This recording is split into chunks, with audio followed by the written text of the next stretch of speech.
ओम गणेशी महागणेशाय नमः। राधे राधे दोस्तों, कैसे हैं आप सब। दोस्तों, मकर संक्रांति का हमारे धर्मशास्त्रों में विशेष महत्व बताया गया है। मकर संक्रांति का पर्व विशेष रूप से सूर्य देव को समर्पित होता है। सूर्य देव जब अपनी राशि बदलते हैं तब उसे संक्रांति कहा जाता है, और जब सूर्य मकर राशि में प्रवेश करते हैं तो उसे मकर संक्रांति कहा जाता है। दोस्तों, इस बार 14 जनवरी की रात को सूर्य देव मकर राशि में प्रवेश करेंगे, इसलिए मकर संक्रांति का पर्व उदय तिथि के हिसाब से 15 जनवरी को मनाया जाएगा। इस बार मकर संक्रांति पर मकर राशि में सूर्य देव शनि देव के साथ शुक्र ग्रह भी होंगे, जिससे त्रिग्रही योग बन रहा है। इसके साथ ही कई अन्य दिव्य दुर्लभ संयोग बनने से इस बार की मकर संक्रांति और भी ज्यादा खास हो गई है। मकर संक्रांति के दिन से उत्तरायण शुरू हो जाता है। उत्तरायण देवताओं का दिन कहा जाता है। इस समय पवित्र नदी में स्नान करने के बाद दान करने से अक्षय पुण्य फल की प्राप्ति होती है। इस दिन खिचड़ी और तिल के लड्डू खाने की भी परंपरा है। मकर संक्रांति का वैसे तो पूरा ही दिन स्नान दान के लिए बहुत शुभ होता है, लेकिन महापुण्य काल में स्नान दान करने से 1 लाख गुना अधिक पुण्य फल मिलता है। इस बार महापुण्य काल 15 जनवरी की सुबह 7:15 से सुबह 9 बजे तक का है। महापुण्य काल के अलावा पुण्य काल में भी स्नान दान करने से 10,000 गुना अधिक पुण्य फल मिलता है। इस बार पुण्य काल 15 जनवरी की सुबह 7:15 से सुबह 5:46 तक का है। मकर संक्रांति पर गंगा स्नान करने से सभी कष्टों का निवारण हो जाता है, इसलिए इस दिन दान जब तप करने का विशेष महत्व होता है। जब तक सूर्य पूर्व से दक्षिण की ओर चलते हैं, इस दौरान सूर्य की किरणों को खराब माना जाता है, लेकिन जब सूर्य पूर्व से उत्तर की ओर गमन करने लगते हैं, तब सूर्य की किरणें सेहत और शांति को बढ़ाती हैं। इस वजह से साधु संत और वे लोग जो आध्यात्मिक क्रियाओं से जुड़े हुए हैं, उन्हें शांति और सिद्धि प्राप्त होती है। मकर संक्रांति को मोक्ष की सीढ़ी कहा जाता है। स्वयं भगवान श्री कृष्ण ने गीता में कहा है कि उत्तरायण के 6 माह के शुभ काल में जब सूर्य देव उत्तरायण होते हैं, तब पृथ्वी प्रकाश में होती है। अतः इस प्रकाश में शरीर का त्याग करने से मनुष्य का पुनर्जन्म नहीं होता और वह ब्रह्मा को प्राप्त होता है। महाभारत काल के दौरान भीष्म पितामह, जिन्हें इच्छा मृत्यु का वरदान प्राप्त था, उन्होंने भी मकर संक्रांति के दिन ही अपना शरीर त्यागा था। शास्त्रों के अनुसार मकर संक्रांति को सभी जातकों को, चाहे वह स्त्री हो या पुरुष, सूर्योदय से पूर्व अवश्य ही अपनी शैया को त्याग कर स्नान अवश्य ही करना चाहिए। देवी पुराण में लिखा है कि जो व्यक्ति मकर संक्रांति के दिन स्नान नहीं करता, वह रोगी और निर्धन बनता है। विशेषकर मकर संक्रांति पर तिल स्नान को अत्यंत पुण्यदायक बतलाया गया है। शास्त्रों के अनुसार इस दिन तिल स्नान करने वाला मनुष्य 7 जन्म तक आरोग्य को प्राप्त करता है। जातक रूपवान होता है, उसे किसी भी रोग का भय नहीं होता। इसलिए मकर संक्रांति पर स्नान के पानी में तिल डालकर उससे स्नान करना चाहिए। इस दिन तीर्थों, मंदिर, देवालय में देव दर्शन एवं पवित्र नदियों में स्नान का भी विशेष महत्व होता है। मकर संक्रांति के दिन स्नान के बाद भगवान सूर्य देव की अवश्य ही पूजा करनी चाहिए। शास्त्रों के अनुसार इस दिन प्रभु सूर्य देव को प्रसन्न करने का विशेष फल मिलता है। भगवान सूर्य देव को प्रसन्न करने के लिए सूर्य देव को जल अर्पित करें। इसके लिए स्नान करके हो सके तो लाल रंग के वस्त्र धारण करें, क्योंकि लाल रंग सूर्य देव का प्रिय रंग है। इसके बाद एक तांबे का लोटा लें। लोटे में शुद्ध जल भरें। जल में आप थोड़ी सी कुमकुम डालें, थोड़े से अक्षत यानी कि साबुत चावल डालें और थोड़े से साफ किए हुए तिल डालें। हो सके तो एक लाल रंग का फूल भी अवश्य डालें। अगर कुमकुम ना हो तो आप लाल चंदन भी डाल सकते हैं। सूर्य देव को जल देने के लिए पूर्व दिशा की तरफ मुख करके खड़े हो जाएं। जल के लोटे को अपने दोनों हाथों में पकड़कर अपने सिर से ऊपर उठाएं और सूर्य देव को जल दें। जल देते समय ओम घृणी सूर्याय नमः मंत्र का जाप करें। आपको सूर्य देव को 3 बार में जल देना है। यानी कि एक बार जल दें, फिर कुछ सेकंड के लिए रुकें, फिर दोबारा जल दें। इस तरह से आपको 3 बार में जल देना है। इस तरह से जल देने से सूर्य देव की किरणें जल की धारा से होकर आपके पूरे शरीर पर पड़ेंगी, जिससे आरोग्य की प्राप्ति होती है। सूर्य देव को जल देने के बाद अपनी जगह पर खड़े होकर क्लॉकवाइज 3 बार घूमकर सूर्य देव की परिक्रमा करें। जल के लोटे में जो अक्षत और तिल हों, उन्हें आप लोटे में से निकालकर जल के स्थान पर ही डाल दें। सूर्य पुराण और व्रत शास्त्र के अनुसार मकर संक्रांति दान पुण्य स्नान का पर्व मात्र नहीं है, बल्कि है जीवन में परिवर्तन लाने का भी पर्व है। इस दिन हमें पंचशक्ति साधना करने का अवसर मिलता है, जो संपूर्ण वर्ष मनोवांछित फल प्रदान करता है। मकर संक्रांति के दिन भगवान श्री गणेश, भगवान शिव जी, भगवान विष्णु जी, महालक्ष्मी जी और सूर्य देव की साधना संयुक्त रूप से करने का वर्णन प्राचीन ग्रंथों में विस्तार से मिलता है। पंचशक्ति की साधना से ग्रहों को अपने अनुकूल बनाने का पर्व मकर संक्रांति है।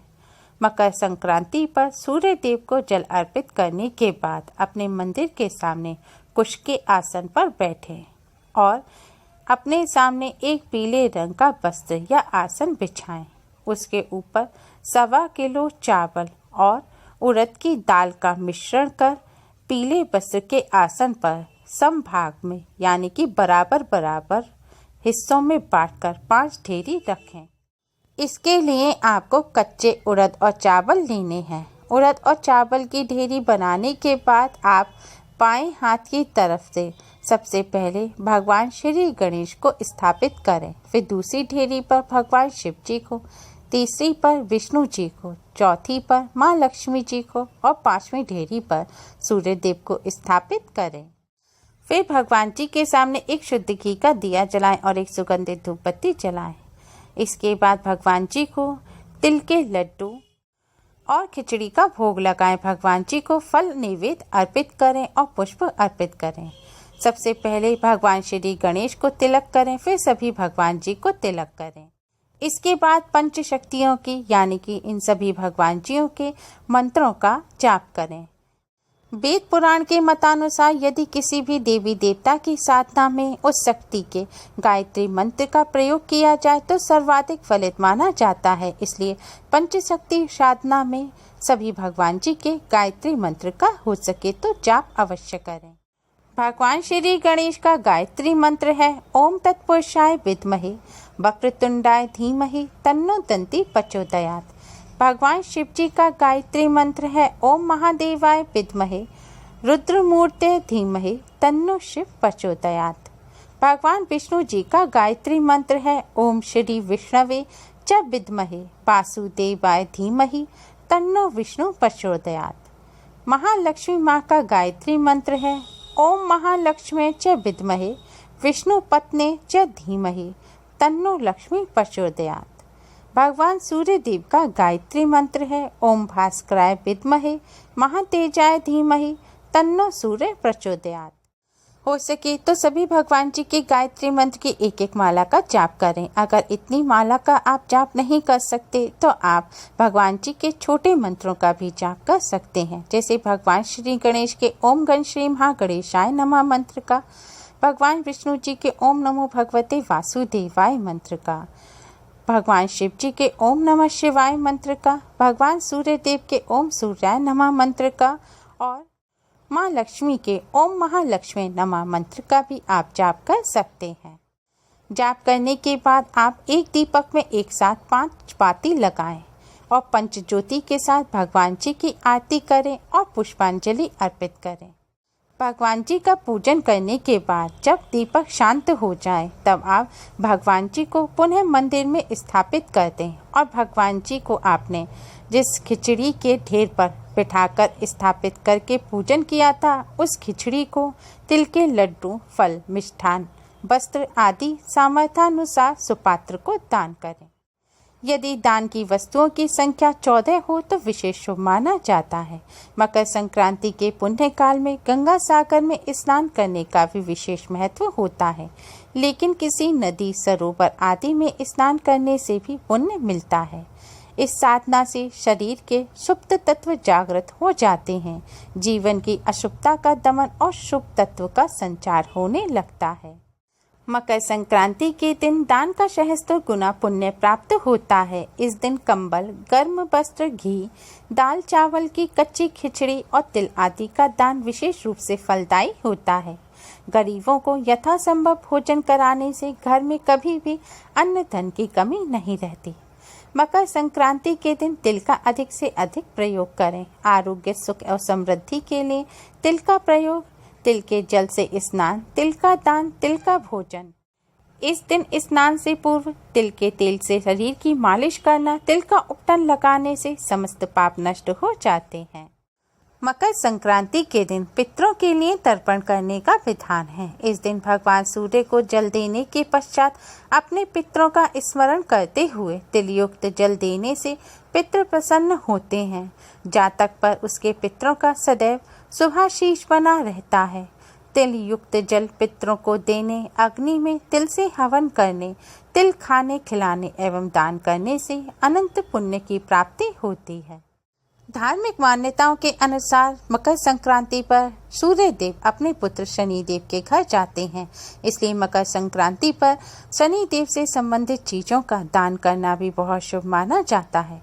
मकर संक्रांति को खिचड़ी बनाने, खाने और दान करने खास होता है। इसी वजह से कई जगहों पर इसे खिचड़ी भी कहा जाता है। मान्यता है कि चावल को चंद्रमा का प्रतीक मानते हैं, काली उड़द की दाल को शनि का और हरी सब्जियां, मटर वगैरह बुध के प्रतीक माने जाते हैं। कहते हैं मकर संक्रांति पर चावल, काली उड़द की दाल और हरी सब्जी जैसे मटर को मिलाकर खिचड़ी बनाकर भगवान जी को भोग लगाकर उसे खाने से कुंडली में ग्रहों की स्थिति मजबूत होती है। मकर संक्रांति पर जो खिचड़ी बनाएं उसमें प्याज लहसुन ना डालें। आप मिर्च, हल्दी और नमक डाल सकते हैं। इसके साथ ही मकर संक्रांति पर कुछ बातों का विशेष ध्यान रखें। मकर संक्रांति पर सूर्यास्त के समय अन्न का सेवन ना करें। मकर संक्रांति पर अगर कोई भी आपके द्वार पर आए तो उसे खाली हाथ ना लौटाएं। अपनी सामर्थ्य के अनुसार उसे कुछ न कुछ दान अवश्य दें। इसी के साथ मकर संक्रांति के दिन पेड़ों की कटाई छटाई ना करें और नशे का सेवन ना करें। तामसिक भोजन भी ग्रहण ना करें, इससे ग्रह दोष लगता है। मकर संक्रांति पर लड़ाई झगड़े भी ना करें, क्रोध ना करें और हिंसा ना करें।